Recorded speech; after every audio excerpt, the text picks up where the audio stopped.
কবর জগৎ এমন এক ভয়ঙ্কর, যেখানে যাওয়া মাত্রই শুরু হয়ে যাবে তার উপরে সওয়ালের জবাব। প্রথম প্রশ্নটাই করা হবে, মার রাব্বুকা ওয়া মা দীনুকা ওয়া মান হাদার রাজুল আল্লাযী বুইসা ফীকুম ইউকালু লাহু মুহাম্মদ। রব তোমার কে, ধর্ম তোমার কি, উনি কে যাকে মানুষজন মুহাম্মদ বলে ডাকত। তিনটা প্রশ্নের জবাব যে মানুষটা দিতে পারবে যুবক, আল্লাহ বলবেন আমার বান্দা সত্য বলেছে, তার কবরটারে জান্নাতি পোশাক দিয়া তারে জান্নাতি পোশাক পরাও, কম দামি কাপড় আমার জান্নাতি বান্দার পরনে আর মানায় না, জান্নাতি পোশাক তারে পরাও। ওয়া আফরিশুহু মিনাল জান্নাহ, জান্নাতি বিছানা তার বিছায়া দাও, আর জান্নাত থেকে একটা সুরুং তার কবরে তোমরা করে দাও, যেন কিয়ামতের আগ পর্যন্ত কবরে শুয়ে শুয়ে সে জান্নাতের সুখ শান্তি পাইতে পারে। মায়ার নবী, দয়ার নবী সাহাবায়ে কেরামদেরকে নিয়ে মদিনার কবর জান্নাতুল বাকির পাশ দিয়া যান। আল্লাহ নবী সাহাবায়ে কেরামকে বলেন, সাহাবীরা থামো, আল্লাহ আমাকে অন্তর চোখে দেখাইছেন এই কবরটার ভিতরে একজন যুবক জাহান্নামের আগুনে ভুগতেছে। তোমাদেরকে আল্লাহ পাক জাহান্নামের কবরের আযাব আল্লাহ তোমাদেরকে দেখায় না দুনিয়ার নিজাম ঠিক রাখার জন্য, কিন্তু আল্লাহ আমাকে অন্তর চোখে দেখায় দিছে এই কবরের ভিতরে একজন যুবক, কিন্তু ওই যুবক জাহান্নামের শাস্তি ভোগ করতেছে। আমি রহমতের নবী তার পাশ দিয়ে চলে যাব, অথচ তার জন্য আল্লাহর কাছে সুপারিশ করব না, হইতে পারে না, হতে পারে না। চলো আমি নবী তোমাদেরকে নিয়ে আল্লাহর কাছে সুপারিশ করি। আমি শুধু চাইবো আর তোমরা আমিন আমিন বলবা। সাহাবায়ে কেরামকে নিয়ে মায়ার নবী, দয়ার নবী তিনি যখন হাত উঠে দিলেন আর বলতেছেন, মালিক তুমি তো আমাকে রহমতের নবী বলেছ, রহমতের নবী কবরের পাশ দিয়া চলে যাবে আর কবরের ভিতরে আযাব চলবে, হয় না মালিক, হয় না, হয় না। আল্লাহ তুমি হাতের দাম তোমার দরবারে অনেক বলেছ, হাত উঠাইছি, দয়া করে তুমি কবরের আযাবটা বন্ধ করে দাও। সাহাবায়ে কেরাম আমিন আমিন বললেন, কিন্তু যুবকের আযাব বন্ধ হলো না। নবীজি আবার হাত উঠাইলেন, সাহাবায়ে কেরাম আবারও আমিন বললেন, কিন্তু যুবকের আযাব বন্ধ হয় না। আবারও নবী হাত উঠাইলেন, আযাব বন্ধ হয় না। এবার নবী জানতে চায়, মালিক আমার হাতের দাম কি তোমার দরবারে কমে গেল? ও মালিক আমি হাত উঠাইতে দেরি, তুমি কবুল করতে দেরি করো না। তাবুকের ময়দান থেকে, যুদ্ধের ময়দান থেকে নবী ফিরে আসতেছেন, হযরত আলীর উরাতে নবী মাথা রেখে একটু ঘুমাবেন। আলী রাদিয়াল্লাহু তাআলা আনহুর উরাতে মাথা রেখে রহমতের নবী যখন একটু বিশ্রাম নিলেন, আলী রাদিয়াল্লাহু তাআলা আনহু আসরের নামাজটা তিনি পড়তে পারেন নাই। ভাবছেন নবীজি যখন বিশ্রাম থেকে উঠবেন তখন আলী নামাজটা পড়ে নিবে, কিন্তু রহমতের নবীর চোখ লেগে গেল। এইদিকে সূর্য লাল হয়ে যাচ্ছে, আসরের টাইম কাজা হয়ে যাচ্ছে। আলী রাদিয়াল্লাহু তাআলা আনহুর পেরেশানি বেড়ে গেল, কারণ নামাজের প্রতি যার মহব্বত জন্ম নেই যুবক, কোনো কারণে যদি নামাজ তার কাজা হয় দিলের ভিতরে কিন্তু কষ্ট লাগে। নবীজি বলেছেন এটাই ঈমান, এটাই হলো ঈমান। মাল ঈমান ইয়া রাসূলুল্লাহ? ইযা সাররাতকা হাসানাতুকা ওয়া ইযা সাআতকা সাইয়্যাতুকা ফাআনতা মুমিন। সাহাবী জিগায়, নবী গো ঈমান কারে কয়? রাসূল কয়, নেক আমল করলে যার অন্তরে প্রশান্তি পায় আর গুনাহ হয়ে গেলে যার অন্তরে অশান্তি লাগে, বুঝবায় তার ঈমান আছে, ঈমান আছে, বুঝবায় তার। এটা হলো ঈমানের স্কেল। ইমান মাপার স্কেল। ইসলামের পক্ষে কথা শুনলে যার ভালো লাগে, ইসলামের বিপক্ষে কথা শুনলে যার আঘাত লাগে, বুঝতে হবে তার ইমান আছে। আর যদি কোনো মানুষ ইসলামের বিপক্ষে কথা শুনলো কিন্তু কলিজায় ব্যথা লাগলো না, কারণ হলো যে কইছে সে তার নেতা, যে ইসলামের বিরুদ্ধে কইছে সে তার নেত্রী, যে কইছে সে তার বন্ধু, সে তার বাপ, সে তার ভাই। এমন কোন কারণে যদি ইসলাম বিরোধী কথা শোনার পরেও তুমি কইলে সে বাদ দাও, অন্তরে তোমার ব্যথা না লাগে, প্রতিবাদ তুমি না করো, তোমার কপালে নামাজের যত বড় চিহ্ন থাকুক, বছরে বছরে তুমি হজ করো আর উমরা করো, রসুল কয়ে তোমার ইমান নাই, ইমান নাই, ইমান নাই। আমার কথা না নবীর কথা? আমার নেতায় কইছে এজন্য আমি চুপ, অথচ আমার আল্লাহর বিরুদ্ধে, রসুলের বিরুদ্ধে, ইসলামের বিরুদ্ধে। আল্লাহ রসুল কয় তোমার কপালে নামাজ পড়তে পড়তে কপালে কর ফালাইয়া দিল, আমি রসুল বলতেছি, আলামতে কয় তোমার ইমান নাই, ইমান নাই, ইমান নাই। ভাইরা আমার, এজন্যই হযরত আলী রাদিয়াল্লাহু তাআলা আনহুর অন্তরে ব্যথা, পেরেশানি বেড়ে গেল। সূর্য তো লাল, কিছুক্ষণের ভিতরেই হয়তো সূর্য ডুবে যাবে, আমার আসরের নামাজ বুঝি কাজা হয়ে যাবে। কিন্তু আমি নবীরে কেমন করে ঘুম থেকে তুলবো, কেমন করে নবীকে বলবো, নবী গো উঠেন, আমার নামাজ কাজা হয়ে যাচ্ছি। রহমতের নবী, দু জাহানের বাদশাহ, আমি আলীর উরাতে ঘুমাই, এটা তো আলীর জন্য খুশনসিব, ঠিক না? দু জাহানের বাদশাহ আলীর উরাতে ঘুমায়, এটা তো আলীর জন্য বড় খুশনসিব। কেমনে নবীর ঘুম ভাঙ্গাবো, কেমন করে আমি নবীর ঘুম ভাঙ্গায় কষ্ট দিব? এমনি আলীর মন আলীরে কয়, আলী না রে আলী, সাবধান, দু জাহানের বাদশার ঘুম ভাঙ্গাবি না, কষ্ট দিবি না, প্রয়োজনে তোর নামাজ কাজা হয়ে যায়, হয়ে যাও, তবুও রহমতের নবীর ঘুম ভাঙ্গাবি না। কাজা হয়ে গেল নামাজ, সূর্য ডুবে গেল, নবীজির ঘুম ভাঙল। নবী আলীর চেহারার দিকে তাকায় বুঝে গেছেন কিছু একটা ঘটছে। নবীজি বলতেছেন, আলী কি হইছে, চেহারা এমন কেন? কয় নবী গো, আমার আসরের নামাজ পড়া হয় নাই। কেন? কয় আমি মনে করেছি আপনি উঠে যাবেন, কিন্তু আপনার চোখ লেগে গেছে, এজন্য আমি আর আপনারে ডাক দিই নেই। নবীজি বলতেছেন, আলী রে, কেন তুমি আমাকে ডাক দিলি না? আলী কয়, ইয়া রাসূলুল্লাহ, আপনার ঘুম মন মানে নাই, এজন্য আমি আপনারে ডাক দিই নাই গো নবী। দু জাহানের বাদশাহ আমি আলীর উরাতে ঘুমাই, কেমন করে আমি ঘুম ভাঙ্গাইয়া নবীকে কষ্ট দেই? এই কথা শোনা মাত্রই নবীজি হাত উঠায় দিছে, হাত উঠায় কো, আসমানের মালিক, ও সূর্যের মালিক, আমার আলীর আসরের নামাজ কাজা হইছে, তোমার সূর্য ডুবে গেছে, তোমার বন্ধুর আরামের জন্য ও মালিক, আলী নিজের ইচ্ছায় নামাজ কাজা করে নাই, আমি তোমার বন্ধু হাত উঠে দিলাম। সূর্য যদি তোমার কথায় চলে, ডুবন্ত সূর্য আবার তুমি আকাশে উঠাও, ডুবন্ত সূর্য আবার আকাশে উঠাও, আমার আলী যেন যথা টাইমে নামাজ আদায় করে নেয়।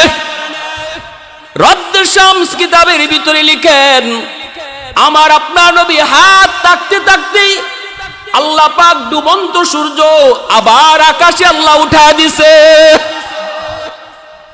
ওয়াল্লাইলু মিখে জুলফে মুহাম্মদ কা তারান্নুম, ওয়াল্লাইলু মিখে জুলফে মুহাম্মদ কা তারান্নুম, ওয়াশ-শামসু বিরুখসারায়ে আহমদ কা তারান্নুম, ওয়াল ফজর মিখে সুবহে রিসালত কি বিশারত, ওয়াল আসর মিখে দৌরে নবুয়ত কি বিশারত, हर फूल में गैरूए मदीना का तबस्सुम, शाखों की लचक में बेक़दा का तकल्लुम, यासीन से मौला ने कभी उनको पुकारा,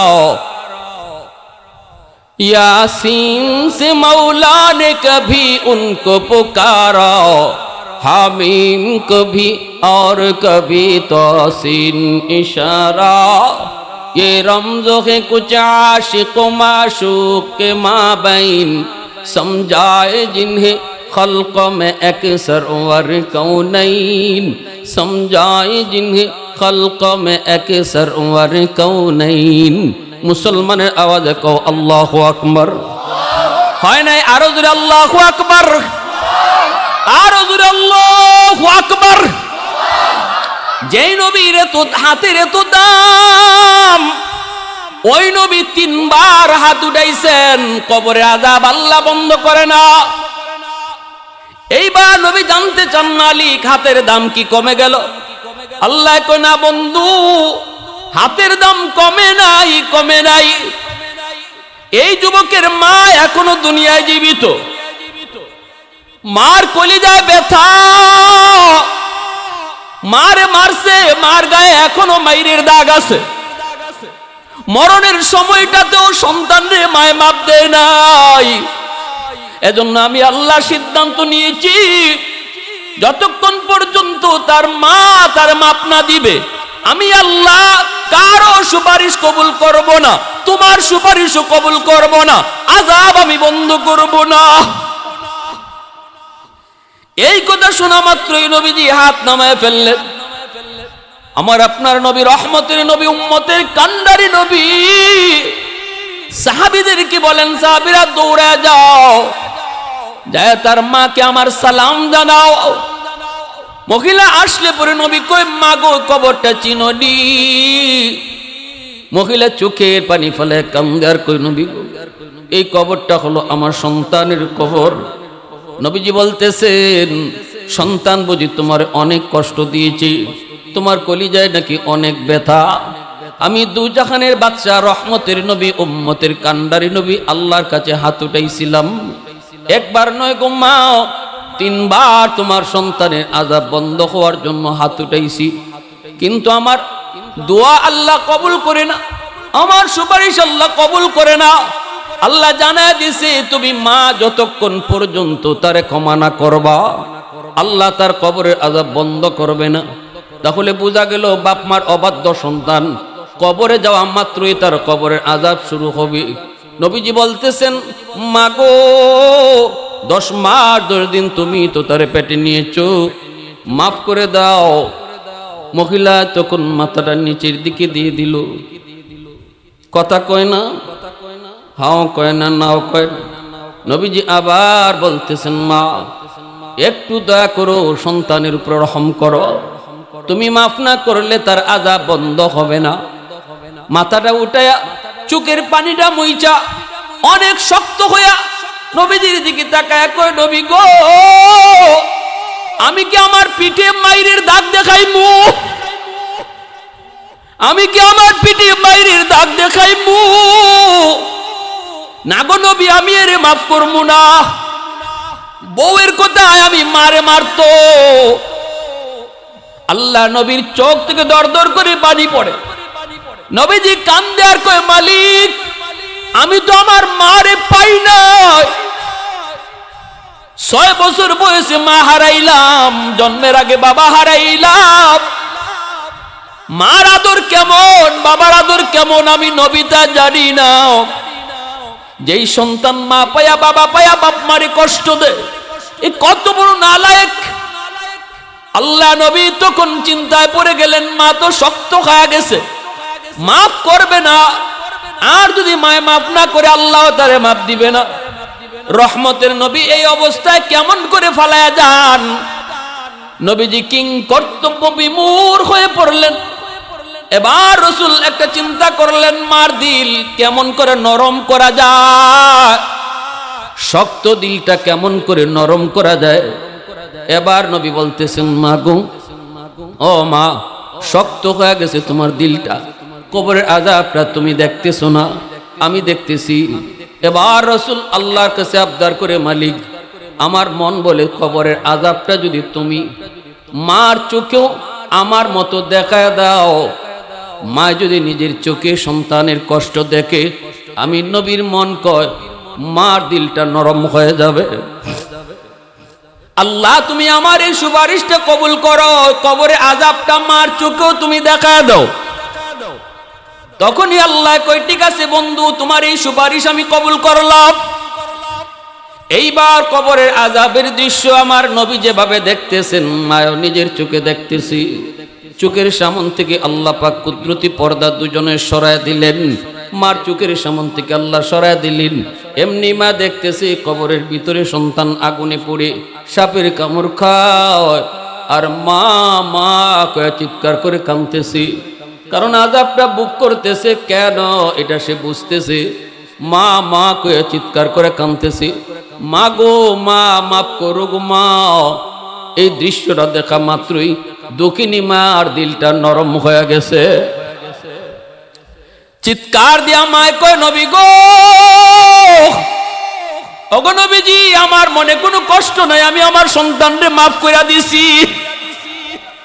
আল্লাহকে কোন আমার সন্তানের আযাব যেন আল্লাহ বন্ধ করে। সাথে সাথে আল্লাহ পাকের পক্ষ থেকে কবরের আযাবটা আল্লাহ পাক বন্ধ করে দিয়েছি।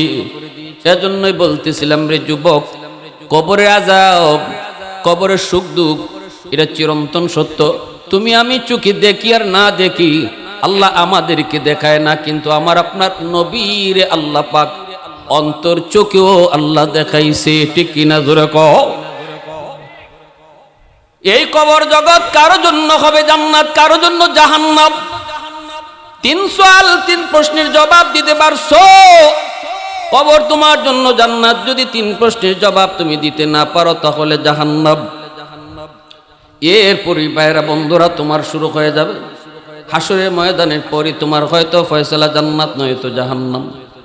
সর্বনিম্ন যেই মানুষটারে আল্লাহ পাক জান্নাত দিব, এই মানুষটারও আল্লাহ পাক 10 দুনিয়ার সমান জান্নাত দেলাইব। কয় দুনিয়ার সমান? জোরে কও, আর একটু জোরে কও, কয় দুনিয়া? 100 টাকা জায়গা লইয়া তুমি আরেকজনের উপরে মামলা করে দিছো, ক্ষমতার বলে শক্তির বলে 100 টাকা জমি লইয়া তুমি আরেকজনের উপরে জুলুম করেছো। 100 টাকা জায়গার কারণে 10 দুনিয়ার সমান জান্নাত যে হারায়, সে বুদ্ধিমান নাকি বোকা? ইয়া হান্নানু ইয়া মান্নান, খালি চিল্লাইতেছে। হাজার হাজার কোটি কোটি বছর জাহান্নামের আগুনে জ্বলল, মানুষের কোনো আকৃতি নাই, পুরা বডিটা কয়লা হয়ে গেছে, কই না কই মুখ কই হাত কই পা চেনা যায় না। কিন্তু ঈমানের বদৌলতে আল্লাহ তারে জান্নাত দিবে, এটা আল্লাহর ফয়সালা। মান ক্বালা লা ইলাহা ইল্লাল্লাহ দাখালাল জান্নাহ, ঈমান যার আছে একদিন না একদিন আল্লাহ তারে জান্নাত দিব। জাহান্নামের শাস্তির মেয়াদ ভোগ করার পর আল্লাহ তারে জান্নাত দিব।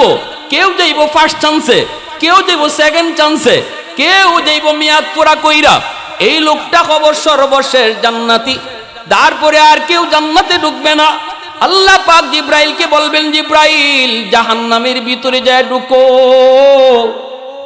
কে? আমি আল্লাহকে ইয়া হান্নান ইয়া মান্নান কয়া এইভাবে ডাকি। জিব্রাইল আমিন জাহান্নামের ভিতরে ঢুইকা ঘুরবে, কিন্তু মানুষ তো পায় না। আওয়াজ শুনতে পায় কিন্তু মানুষ তো দেখেন না। কয়লা হয়ে গেছে কয়লা। জাহান্নামের আগুন দুনিয়ার আগুনের মতো না রে যুবক। জাহান্নামের আগুন কিরকম পাওয়ারি। দুনিয়ার আগুনটা আল্লাহ পাক যখন দুনিয়ায় দিব, ফেরেশতাকে আল্লাহ কইছিল, যাও জিব্রাইল জাহান্নামের মালিক দারোগার কাছ থেকে একটু আগুন নিয়ে দুনিয়াতে দিয়ে আসো, দুনিয়ার মানুষের কাজকর্মের জন্য আগুন লাগবে। জিব্রাইল আমিন যায় মালিক দারোগারে বলতেছে, ভাই একটু আগুন লাগবে। কোথায়? কই দুনিয়াতে নিব। কত দূর? কই দেলাও আঙ্গুলের মাথা পরিমাণ। মালিক ফেরেশতায় কই, ভাই জিব্রাইল তুমি কও কি গো, আঙ্গুল পরিমাণ আগুন যদি দুনিয়ায় দেওয়া হয়, তামাম দুনিয়া আগুন জ্বলে, শুধু আগুন জ্বলবে আগুন জ্বলবে, এত আগুন দেওয়া যাবে না। কই দেলাও তাহলে নখ পরিমাণ। কয় না, এত দূর যদি দেওয়া হয় দুনিয়াতে কোনো গাছপালা জন্মিবে না। কই তাহলে কদ্দূর? কয় আল্লাহরে যায় জিগাও। আল্লাহ কই জিব্রাইল সরিষার দানা পরিমাণ আগুন তুমি নিয়া দুনিয়ার সর্বোচ্চ পাহাড়ের উপরে রাখবা, ওই সরিষার দানা পরিমাণ আগুন পাহাড় ছিদ্র করে, 7 জমিন ছিদ্র করে আবার জাহান্নামে চলে যাবে। শুধু ধোঁয়া ছাইরে যাইব, এই ধোঁয়া থেকে দুনিয়ার আগুনের জন্ম। জাহান্নামের আগুনের ধোঁয়া থেকে দুনিয়ার আগুনের জন্ম। এই দুনিয়ার আগুনে যদি আঙ্গুল রাখতে না পারো যুবক, তাহলে একটু বুঝো জাহান্নামের আগুনের তেজটা কেমন। লোকটা চেনা যায় না, হাত পা অঙ্গগুলি বোঝা যায় না। জিব্রাইল আমিন কয়, মালিক মানুষ তো দেখি না, কিন্তু আওয়াজ শুনি। আল্লাহ বলতেছেন, জিব্রাইল তুমি বের হয়ে আসো। জিব্রাইল আমিন বের হয়ে আসলেন।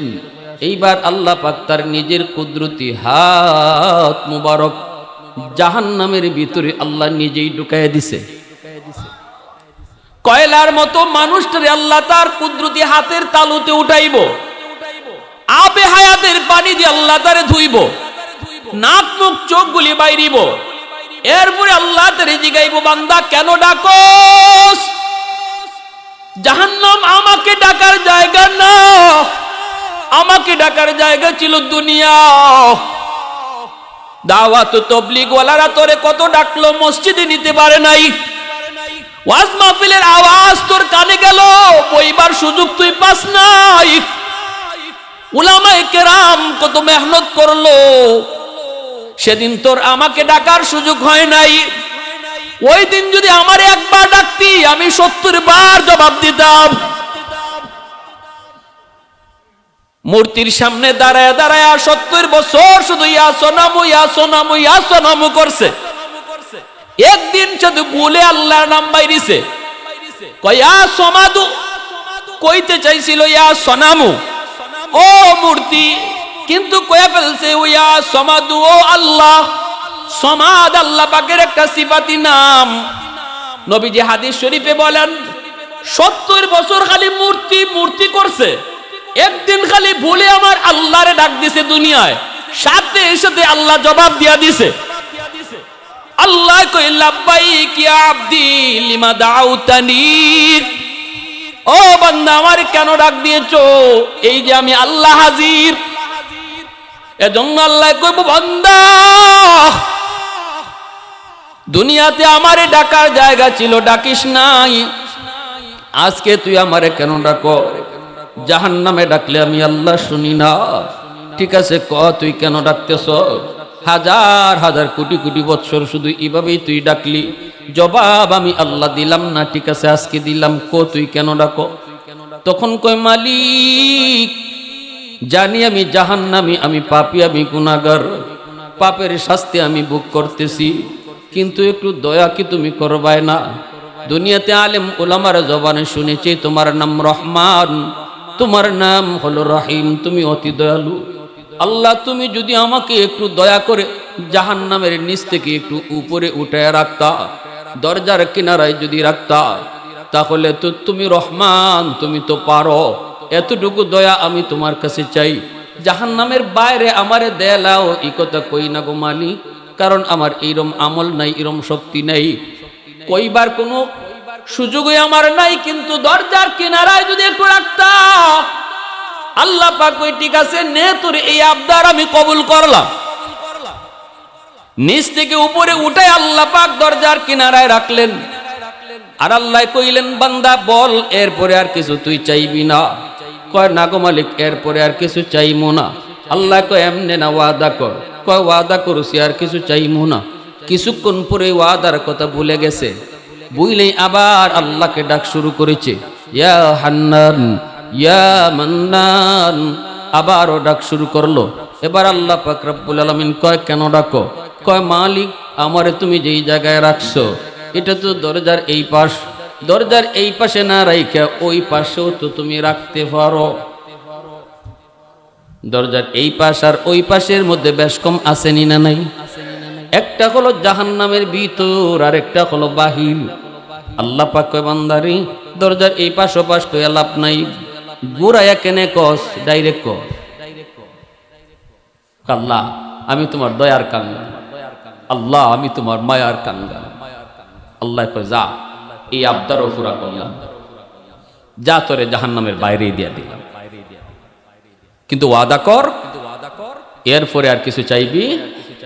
আল্লাহ ওয়াদা করছি, আর কিছু লাগতো না, বাইরে যাইছি, আর কি লাগে আল্লাহ, আমি তুই এতটুকুরও ফাওনা না। কি জাত কথা কয়। এরপরে আল্লাহ কয় ঠিক আছে মনে রাখিস, একটু পরে ভুলে গেছে। দূরে তাকায় দেখে জান্নাতের গেট, জান্নাতুল ফেরদাউস, জান্নাতুল মাওয়া, জান্নাতুন নাঈম। জান্নাতের গেটগুলি দেখে আবার আল্লাহকে ডাক শুরু করছে, ইয়া হান্নানু ইয়া মান্নান। আল্লাহ আবার কই বান্দা আবার কেন ডাকো, কি চাস? ওয়াদা না করছো? কয় মালিক আমারে তুমি যেই জায়গায় রাখছো এই জায়গাটা জাহান্নামের ভিতরেও না জান্নাতের ভিতরেও না, এমন এক জায়গায় তুমি আমারে রাখছো, এখানে রাখা যায় কথা, জান্নাতের গেটের পাশে নিয়ে রাখা এক কথা। ওই আল্লাহ তুমি আমাকে এই জায়গায় না রাইখা জান্নাতের গেটের পাশে যদি একটু রেখে দিতা গো, আমি তো তোমার দয়ার কাঙ্গাল। আল্লাহ কয় ওয়াদা না করছিলি আর কিছু চাইবি না? কয় মালিক তুমি রহমান, তুমি রহিম। সুবহানাল্লাহ। আল্লাহ পাকেরও মানসা, আল্লাহ তারে জান্নাত দিত, কারণ ঈমান আছিল। আর এবং সেই সর্বশেষ জান্নাতি, এরপরে আর কোন লোককে আল্লাহ জান্নাতে ঢুকাবে না। জাহান্নামের দরজারে আল্লাহ সিলগারা মারবে, জান্নাতের গেটও আল্লাহ সিলগারা মারবে। চিরকাল জাহান্নামীরা জাহান্নামে থাকবে, আর জান্নাতীরা চিরকাল জান্নাতে থাকবে। এই লোকটারে জান্নাতে দেওয়ার পরেই সুবহানাল্লাহ গেটের পাশে নিয়ে রাখলেন। আর আল্লাহ কইলেন বান্দা দেখিস আর কিচ্ছু চাইস না? না গো মালিক আর কিছু চাইতাম না। কিছুক্ষণ পরেই দেখা গেল সে জান্নাতের গেটের পাশে গিয়া শুধু ছিদ্র খুঁজে, ফাঁক ফুকনি আছে। জান্নাতের ভিতরে আল্লাহ কি রাখছে এটা দেখার জন্য শুধু ছিদ্র খুঁজে, ডানে বামে খুঁজি। আল্লাহ তো সব দেখতেছে, ঠিক না? আল্লাহ পাকের মানসা হলো আল্লাহ তারে জান্নাতের ভিতরের নাজ নিয়ামত এক পলকের জন্য আল্লাহ তারে দেখাইব। জান্নাতের গেটটার মধ্যে আল্লাহ জান্নাতি বাতাস ছেড়ে দিলেন, এক পলকের জন্য গেটটা শুধু খুলছে আর নয়ন পড়ছে, নজর পড়ছে জান্নাতের ভিতরে, সাথে সাথে আবার গেট লেগে গেছে। এক পলকের জন্য জান্নাতের ভিতরের নাজ নিয়ামত দেখা মাত্রই সে আবার চিল্লানি শুরু করছে, ইয়া হান্নান ইয়া মান্নান, ইয়া হান্নান ইয়া মান্নান। আল্লাহ কই বান্দা আবার কেন ডাকো? কই মালিক তুমি আমারে কি দেখাইছো?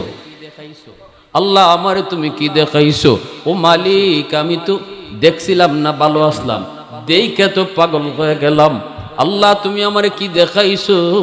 আল্লাহ পাক রব্বুল আলামিন হাদিসে কুদসিতে আল্লাহ নিজে কয়, আদাতুল ইবাদিয়াস সালিহিন মা লা আইনুন রাআত ওয়ালা উযুনুন সামিআত ওয়ালা খাতারা আলা কলবি বাশার। জান্নাতের ভিতরে এমন আরামায়েশ আমি রেখেছি, বান্দা তোমার চোখ কোনোদিন দুনিয়াতে এটা দেখে নাই। এত আরাম এত আয়েশ কান কোনোদিন বর্ণনাও শুনে নাই, এমনকি এত আরামায়েশের কল্পনাও তোমার অন্তর কোনোদিন করে না। অন্তরে তো মানুষ কত কিছু কল্পনা করে, অন্তরের কল্পনার সাগরে বাতাসে উঠতেও পারে, ঠিক না? কতজন কল্পনা করে রাজরানীরে বিয়ে করবে, রাজকন্যারে বিয়ে করতেছে, কল্পনা করলে দোষ কি? এখানে কি তারে পুলিশে নিয়ে দিব? কল্পনা করতে করতে হে যা মন চায় তা কোক না, কিন্তু আল্লাহ কয় আমি জান্নাতে কি রাখছি তুমি কল্পনা কইরো ওই জায়গায় যাইতে পারবা না। আওয়াজ দিয়ে কোন না সুবহানাল্লাহ। হাই রে যুবক, আমরা দেখি না বলে কথারে গুরুত্ব দেই না, অথচ আমার রসুল নিজে বলেন মেরাজের রজনীতে আমি জান্নাত জাহান্নাম নিজের চোখে দেখে আসছি। আমাদের পক্ষ থেকে আল্লাহ তার হাবিবরে জান্নাত জাহান্নাম নিজের চোখে দেখাইয়া দিয়েছেন, নবীজি নিজে দেখে আসছেন। আর দেখে আসার পরে রসুল বলছেন কোরআন এবং হাদিসে জান্নাত জাহান্নামের বিবরণ আল্লাহ যা দিছেন আর আমি রসুল যা কইছি, বাস্তবে আমি যা দেখে আইছি এটা বর্ণনার চেয়ে 99 গুণ বেশি। সুবহানাল্লাহ। আরো যেরকম কোরআন হাদিসের আলোচনা তোমরা শুই না যেভাবে সুবহানাল্লাহ কও, উৎফুল্ল হও, আবার জাহান্নামের কষ্টের কথা শুনে কাঁদো, বাস্তবে আমি রসুল যা দেখে আসি, জান্নাতের সুখ শান্তিও বর্ণনার চেয়ে 99 গুণ বেশি, জাহান্নামের কষ্ট বর্ণনার চেয়ে 99 গুণ বেশি। এবার আল্লাহ কয় বান্দা তখন কি চাস? আল্লাহ আমারে শুধু একটু দেখবার সুযোগ দিবা, আমি শুধু মন জুড়াইয়া দেখমু আর দৌড় দিয়ে বাইরে আইমু, থাকমু না। কি কয়? থাকবো না? থাকতো না? থাকতো না, দেখি আইব। আল্লাহ বলতেছেন বান্দা ই পর্যন্ত কয়টা ওয়াদা করছো, তার কয়টা ভাঙছো একটু কম। এই কথা কইলে আল্লাহ তুমি তো রহমান, তুমি তো রহিম, আমি তোমার দয়ার কাঙ্গা। তখন আল্লাহ কয় যা দিলাম সুযোগ, মনে রাখিস ই ওয়াদা থাকবো নি না ইডো বাঙ্গিলি না, এটা 100% ঠিক থাকবো, দেরি করতাম না, ঢুকমু আর বাইরে আইমু। আল্লাহ কতে যা, সুযোগ আল্লাহ দিয়া লাইছে। সুযোগ দিছে পরে রসুল বলেন সে এমন ভাবে জান্নাতের ভিতরে দৌড় দিছে, দেখা দেখি বাদ, হের উদ্দেশ্য খালি ভিতরে হামাইতো। আল্লাহ যখন কইব বাইর, তখন বাইরিতেও যেন সময় লাগে, যা দেখুন লাগে আইবার সময় দেখুন, আগে হামাই। কেমন চালাক্যা, দৌড় যে দিছে আর ডাইনে পাবে চায় না, দিছে আল্লাহ ধমক, এ বান্দা থাম, ধমক খাইয়ে থামছে। ইডেই কথা ছিল, তাড়াতাড়ি বাইর। তখনই মাথাটা নিচের দিকে দিয়া কয় মালিক আমাকে তুমি বুঝি বের করে দিবা? আল্লাহ কয় আমি কেন বাইর করবো, তুই তো কইলি বের হইয়া আসবি। তখন আল্লাহরে কি কয় শুনে, কয় এখন যদি তুমি আমারে বের করে দাও তাহলে তোমার ওয়াদা বাঙ্গা হইব। আল্লাহরে কয় এতক্ষণ পর্যন্ত আল্লাহ ওয়াদা ভাঙছে না হে ভাঙছে? এখন আল্লাহরে কয় যদি আমারে তুমি জান্নাত থেকে বের করে দাও তাহলে তোমার ওয়াদা ভাঙ্গা হইব। আল্লাহ পাক রব্বুল আলামিন কয় কিতা কইলে? আরেকবার খোঁসাই, আমি তোরে কখন ওয়াদা করলাম?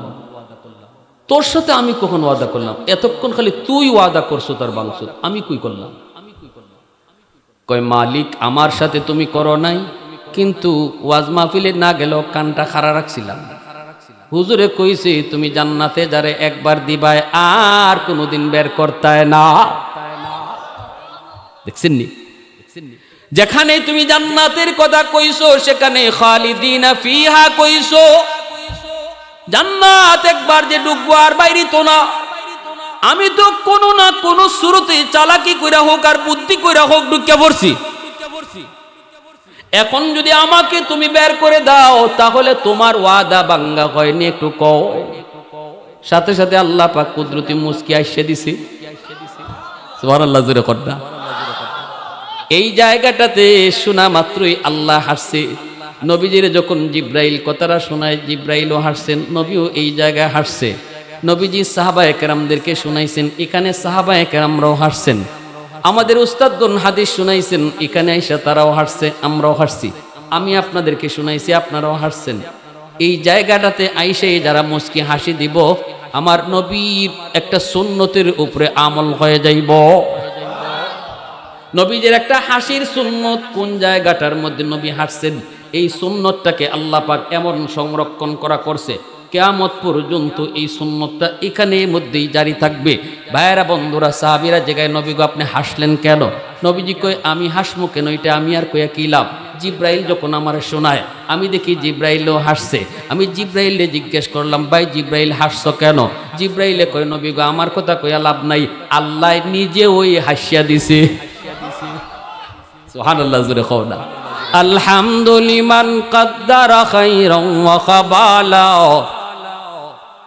আলহামদুলিমান কদ্দারা খাইরান ওয়া খাবালা, ওয়া শুকরু লিমান সাওয়ারা হুসনান ওয়া জামালা, ফরদুন সামাদুন আন সিফাতিন খালকে বারিউন, রব্বুন আযালিয়ুন খালাকাল খালকা কামালা, লা জিদ্দা ওয়ালা নিদ্দা ওয়ালা হাদ্দা লিমাওলা, আল আনা কামা কানা ওয়ালাম ইয়ালকা যাওয়ালা, আল আনা কামা কানা ওয়ালাম ইয়ালকা যাওয়ালা। অসুবিধা হইতেছে আপনাদের ভাই? মনোযোগ আছে সবার? এবার আল্লাহ কয়, যা চালাকিটা তো কম করলে না, নমাজের খবর রাখছত না, কিন্তু আমার ওয়াদার খবর ঠিকই রাখছ, ঠিক না নি?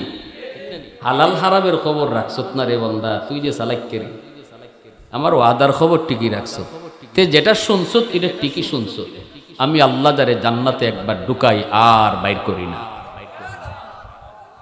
যাও, জান্নাত যখন দিছি তো দিছি, যাও তোমারে দিয়া লাইছি। সুবহান।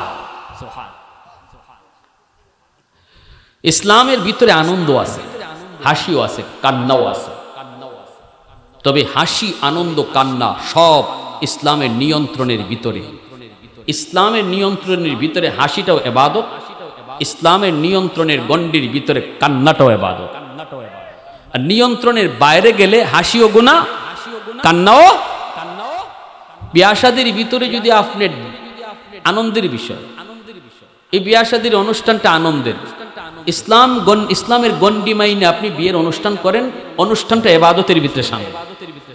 কিন্তু আপনি যদি এই বিয়ার অনুষ্ঠানে ডেস্কে বানেন, গান বাজান, মাটি সহ কাফান, আর নারী পুরুষে একসাথে বইয়া খাওয়ান, যেটা ওই তো আসলে ইবাদত, এটা ওই দিব গুনাহ, ঠিক না? মুমিনের জীবনের এমন কোনো কাম নাই যেটা ইবাদতে শামিল না। তার হাঁটা বলো, ঘুম বলো, খাওয়া বলো, হাসি বলো, কান্না বলো, দুনিয়ার সকল কাজ মুমিনের ইবাদত, যদি সেটা ইসলামের নিয়ন্ত্রণের ভিতরে থাকে। রসুল যে হাসেন নাই তা না, খেজুর লইয়া বইছেন রসুল মাঝখানে, সাহাবায়ে কেরাম গু লইয়া বইছেন, নবীজির পাশে বইছেন নবীর দামান হযরত আলী রাদিয়াল্লাহু তাআলা আনহু। আলী রাদিয়াল্লাহু তাআলা আনহু নবীজির সম্পর্কে কি হন? সকলে মাথে নাবা। নবীজি সম্পর্কে কোন মেয়েরে বিয়া দিছেন? এই পিছন থেকে একজন যুবক, কোন মেয়েরে বিয়া দিছেন আলীর কাছে? হযরতে ফাতেমা রাদিয়াল্লাহু তাআলা আনহা, সাইয়্যিদাতু নিসা আহলিল জান্নাহ, হাসান হুসাইনের মা। সে আলী রাদিয়াল্লাহু তাআলা আনহু বিয়ার আগেও নবীজির সাথে সম্পর্ক ছিল একটা, এটি হলো আপন স্বাস্থ্য ভাই। আলী নবীজির আপন শাস্তলি ভাই। নবীজির আপন শাস্তলি ভাই যদি হযরত আলী হন, তাইলে নবীজির মেয়ে ফাতেমার সম্পর্কে আলী কি লাগুন? সাসা সাসা কি লাগুন? আমরা যারা নবীজি খাতুনে জান্নাতকে সাসার কাছে, তাইলে সাসার কাছে বিয়া দিতেছেন, মানে ফাতেমার সাসার কাছে বিয়া দিতেছেন, এটা কোন সাসা? তাইলে বোঝা গেল সব সাসা কি না, এগানা না। সব চাচা, সব চাচার সামনে যাওয়ান যায় না, সব মামার সামনে যাওয়ান যায় না, সব দাদার সামনে যাওয়া যায় না, সব নানার সামনে যাওয়া যায় না, ঠিক না? জোরে কও, এই কথা কওয়ার সুযোগ নাই। আমার চাচা লাগে গেলাম গা, আপন চাচা ছাড়া, আপন মামা ছাড়া, আর যত শাস্তলি চাচা, যত শাস্তলি মামা, সবার সাথে পর্দা করা ফরজ। এটা আমরা মানিনি, হ্যাঁ? না মানার কারণে তো অঘটন ঘটে। আল্লাহ নবী তো আপন শাস্তলি বাইর কাছে মেয়ে বিয়া দিছেন, আপন শাস্ত্র বাইর কাছে। হযরত আলী রাদিয়াল্লাহু তাআলা বাবা হযরত নবীজির চাচা আবু তালিব, আবু তালিব নবীর আপন চাচা, ওনার ছেলে আলী, তাহলে আপন শাস্তল ভাই, তার কাছে বিয়া দিছেন রাসূল তার মেয়ে। আলী রাদিয়াল্লাহু তাআলা নবীজির পাশে বসা, আর খেজুর খাওয়া চলছে। নবী বলতেছেন সবাই খেজুর খাও, আর আমি ওয়াজ করি, ওয়াজ শোনো। সকলে রসুলের ওয়াজ শুনতেছেন আর খেজুর খাইতেছেন, আর যার যার খেজুরের বিচি যার যার উড়ে রাখতেছেন সামনে। ব্যতিক্রম শুধু একমাত্র আমার আপনার নবী, যিনি খেজুর খাইতেছেন ঠিকই, কিন্তু বিচি রাখতেছেন দামানদের উড়ো। বিচি কই রাখতেছেন? হ্যাঁ, কেউর কোনো খবর নাই, সবাই তো আল্লাহর নবী কথা কইতেছেন, নবীজির ওয়াজ শুনতেছেন। এখানে কেটায় বিচি কোনবাই রাখলো, এটা কেটায় থাকে? মনোযোগ তো রসুলের ওয়াজের দিকে, কিন্তু আল্লাহ নবীর সবই হুশ আছে। রসুল ওয়াজও করতেছেন, মুড়ে মুড়ে বিচি রাখতেছেন দামানদের উড়ো। খাওয়া শেষ, আল্লাহ রসুল কইন ওয়াজও তো শুনলাই, খেজুরও খাওয়া শেষ হয়ে গেল, বুঝলাম না কেডা কি পরিমাণ খাইলো। কারণ কিছু মানুষ তো আছে, দেখবেন খাওয়ানোর সময় মাতলে হে খাইতে পারে না, আর কিছু মানুষ আছে তুমি মাতো আর খাটো, হের মেশিন যে চলছে। এটা থাম মুখ ও করতেছে, কথাও কইতেছে, খাইতেছ। আরেক দল বার মুখ নলা আতলে বই দিছে, মাছ শেষ হবে এরপরে খাইব। তা আল্লাহ রসুল এখন তো বোঝা দরকার আমার ওয়াজ শূন্য কেডা কি পরিমাণ খাইলো ফাঁকি দিয়া। সাহাবিরা বলতেছেন, হযরত আবু বকর, হযরত আলী, উসমান সবাই আছেন, ইয়া রাসূলুল্লাহ এটা বুঝবার কুদরত কেমনে? সবাই তো খেজুর খাইলিছে, পেটো গেছি গিয়া, এখন কেমনে বুঝতাম কেডা কি পরিমাণ খেজুর খাইছে? রসুল এখন না না, এটা আলামত আছে, যার সামনে যে পরিমাণ বিসি আছে বোঝা যায় ওই এই পরিমাণ খাইছে। ওই ফেসো ফালাইতেছেন দামান রে। দেখেন কি জাত কৌতুক আল্লাহ রসুল করছেন, রসুলও কেমন হাসি ঠাট্টা করছেন, কত মজার কৌতুক করছেন। এখন সবাই যার যার উরের দিকে চাইছে যে দেখি বিসি কি পরিমাণ, দেখে যায় না বিসি মিল মতোই আছে, কিন্তু একজনে আরেকজনের ফাই চায় না নি, চাইতেছে যে আলীর দিকে সবাই নজর দিছে, দেখে ইন্না আলিল্লাহ ঠেকি দিলাইছে পুরা গিলা। এখন হযরত আলী খেজুরের বিসি দেখিয়া তাই নিজেও বেকুব হয়ে গেছে, আমি তো অত খেজুর খাইছি না, এগুলো গিলা লাগিয়ে রয়েছে ঘটনা থেকে। তাই হযরত আলী শরম পাইলিছেন, সকলে আলীর দিকে চোখ বড় বড় করে চাইতেছে, ওরে বাপরি আলী যে খাউরারি, এত কথা কইলে ওয়াজের ভিতরেও তার খানি বন্ধ হয় না, সকলে বুঝতে যে আলী যে কত বড় খাউরা। তখন আলী তো পড়ছেন শরম, তাই হিসাব মিলাইতে পারতেছেন না যে আমি অত খেজুর তো খাইছি না, বিসি আইলো থেকে আটকা নজর গেছে শ্বশুরের ভাই। দেখুন আল্লাহ নবীর সামনে খেজুরের বিসি একটাও নাই। এমনিতে আলী বুঝে লেছেন ঘটনাটা, যে আরে এখানে তো আমার হৌরে আমার শরম দিবার লইতেছে সবার কাছে, তাই খেজুর খাইছুন ঠিকই, কিন্তু বিসি রাখছেন আমার। এখন কেমনে হযরত আলী কইন, আল্লাহ রসুল এখন শোনো, যার সামনে যে পরিমাণ বিসি আছে বোঝা যাবে এই পরিমাণ খাওরা, হে এত বড় খাদক। হযরত আলী কইন, ইয়া রাসূলুল্লাহ কথা ঠিক, বিসি দেখলেই বোঝা যাবে কে কি পরিমাণ খাইছে আর কে কত বড় খাওরা, কিন্তু আমার কথা হইলো যে খেজুরের সাথে বিসি সহ খাইলিছে হে কত বড় খাওরা। আল্লাহ রসুল আইসে দিয়েছেন, সাহাবায়ে কেরাম সবাই আইসে দিয়েছেন। তখন সাহাবীরা বুঝতেছেন যে আরে এখানে শ্বশুর দামানদের ঠেলা ঠেলি চলছে। তো আল্লাহ রসুল তখন কইন, আলী, এজন্যই কই আনা মাদিনাতুল ইলমি ওয়া আলিয়্যুন বাবুহা, আমি এলেমের শহর আর আমার আলী হইল ওই শহরের দরওয়াজা। সুবহানাল্লাহ। তাফিম বেরে নিয়ে আসো। এজন্য হযরত আলী রাদিয়াল্লাহু তাআলার জ্ঞান এত বেশি ছিল। আল্লাহ রসুল মজাক করছেন না, হাসি ঠাট্টাও করছে। আল্লাহ এখন যাও, এই লোকটা জান্নাতের দিকে যাইতেছে, এখন যেখানে বইতে চায় এখানে বইতে পারে না, আরেকজনে তুলে দেয়, কওমিয়া এটা আমার জান্নাত, কারণ এই লোকটা গেছে সবার পরে, ঠিক না নি? সবাই তো আগে গিয়ে যার যার জান্নাত দখল নিচ্ছে। আপনি যদি ইস্তেমার মাঠও পরে যান জায়গা পাইবানি, খালি উগলা বিছাইবা, কইব বাড়ি কই, কইবা সিলেট, দৌড়মিয়া এটা নোয়াখালী, এটা বরিশাল, আপনার ওই এয়ারপোর্ট পাঠাইব। তাই লোকে বইতে পারে না, আল্লাহ জান্নাত তো দিছো, কেউ দিয়ে আমার বইবার লাগিয়ে দেয়। আল্লাহ এখন বান্দা কও কি তুমি সামনে বারো, তোমার মতো জান্নাতির জন্য আমি আল্লাহ 10 দুনিয়ার সমান জান্নাত রেখে দিয়েছি। সামনের দিকে আগায় দেখে তার নাম, গেটের মধ্যে তার নাম, সামনে যায় দাঁড়ানো মাত্রই গেটটা অটো খুলে গেছে। আল্লাহু আকবার। ভিতরে ঢোকা মাত্রই হুরেরা তারে সংবর্ধনা নিয়ে গেছে। হুরদের সাথে তার পরিচয় হয়েছে, 70 জন হুর বিকালবেলা বের হয়েছে তার বাগানগুলি দেখার জন্য। যুবক, সুন্দর সুন্দর বাগান, ফলের বাগান, একটা একটা করে ফল খায়। লেকের পারে দেয়া বসছে, দেখে সুন্দর মাছ, সোনালী রঙের রূপালী রঙের মাছ, দেখে কয় মাছটা দেখতে এত সুন্দর, না জানি খাইতে কত মজা। সাথে সাথে আল্লাহ পাক মাছের জবান আল্লাহ খুলে দিছে। মাছে কয়, ও আল্লাহর বান্দা, আতাশতাহি, তুমি কি আমারে খাইতে চাও? সে কয়, হ আমি তোমারে খাইতে চাই। কেমনে খাইতে চাও? মাতবুখান আও মাশউইয়ান, বুনা খাইবায় না বাজা খাইবায়? তখনই জান্নাতি কয়, এটা কোন ধরনের মাছ? আমারে কয় বুনা খাইতাম না বাজা খাইতাম। দুনিয়াতে মাছ মারতে গেলে কত যুদ্ধ। তখনই জান্নাতি কয়, আমি তোমারে বুনাও খাইমু বাজাও খাইমু, দুইও বাই দেখমু টেস্ট কোনটা। আল্লাহ তারে বুনা বানায় আগে হাজির করব, বুনা মাছটাকে কাটা ফেলাইব, এই মাছটা আবার অবিকল মাছ হয়ে দিব, আবার ভাজা বানায় আনবো। দৃশ্যগুলি দেখতেছে, হঠাৎ দেখে নরম হাতের ছোঁয়া কাঁধে লাগছে। কে গো তুমি? সুন্দরী নারী। আস্তাগফিরুল্লাহ আস্তাগফিরুল্লাহ। তুমি কে? কয় আমি তোমার। কয় আমি তোমার? 70 জন বিবি আল্লাহ আমার রাখছে, তাদের চেহারা আমি দেখে আসছি, তারা পরিচিত, তুমি এদের কেউ না। কো আল্লাহর গোলাম তুমি কি কোরআন পড়ো নাই? কয় পড়ছি।